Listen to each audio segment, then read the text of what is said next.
छोटी सी कहानी, 1 minute story, 1 minute की कहानी, लेकिन एक बहुत बड़ी सीख देकर जाती है। ध्यान से सुनिएगा।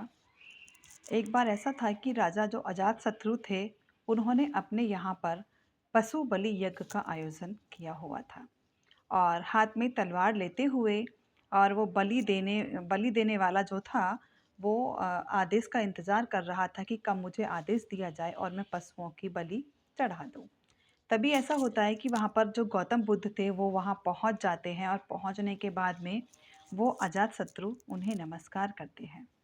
और गौतम बुद्ध जो देख रहे थे कि उन्हें पता था कि ये पशु बलि का यज्ञ चल रहा है, तो वो कहते हैं कि राजन राजन के हाथ में एक तुनका देते हैं, तिनका, लकड़ी टाइप, और वो उससे कहते हैं कि इसे तोड़ दो। राजन कहते हैं बस इतनी सी बात, और राजन लेते हैं उस लकड़ी को तोड़ देते हैं। फिर वो कहते हैं गौतम बुद्ध जी, अब तुम इस लकड़ी को दोबारा जोड़ दो। अजातशत्रु मुस्कुराते हैं और मुस्कुराते हुए कहते हैं कि महाराज ये तो अ, संभव नहीं है। तो गौतम बुद्ध जी कहते हैं क्यों संभव नहीं है?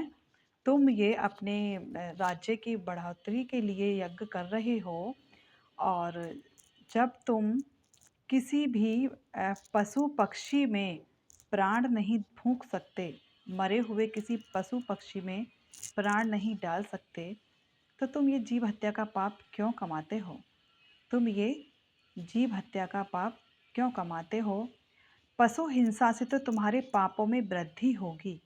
जो ये पशुओं को तुम मार रहे हो, इससे तो तुम्हारे पाप में वृद्धि होगी, क्योंकि इनमें तो प्राण हैं, और जो जिन्हें तुम ये समझते हो कि इनके अंदर प्राण नहीं है, और तुम इसे अपना धर्म समझते हो कि ये पशु भी हमारी तरह ही सांस लेते हैं, हमारी तरह ही इनमें जान होती है, और तुम इन्हें मार रहे हो।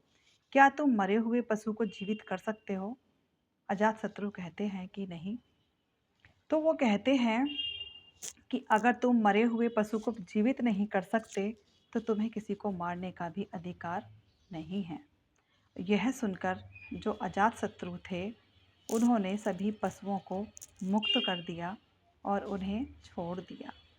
तो छोटी सी कहानी से हमें बस यही सीख मिलती है कि अगर हम किसी का भला नहीं कर सकते, तो हमें बुरा भी नहीं करना चाहिए, क्योंकि अगर हम भले के 4 काम करते हैं और गलती से भी हमसे एक बुरा हो जाता है, तो वो हमारे 4 काम भी बेकार जाते हैं। जैसे होता है ना कि 100 अच्छाइयों पर एक बुराई भारी पड़ जाती है। कहानी अच्छी लगी हो तो मेरे चैनल को लाइक, सब्सक्राइब एंड शेयर कीजिएगा। Thank you and have a nice day.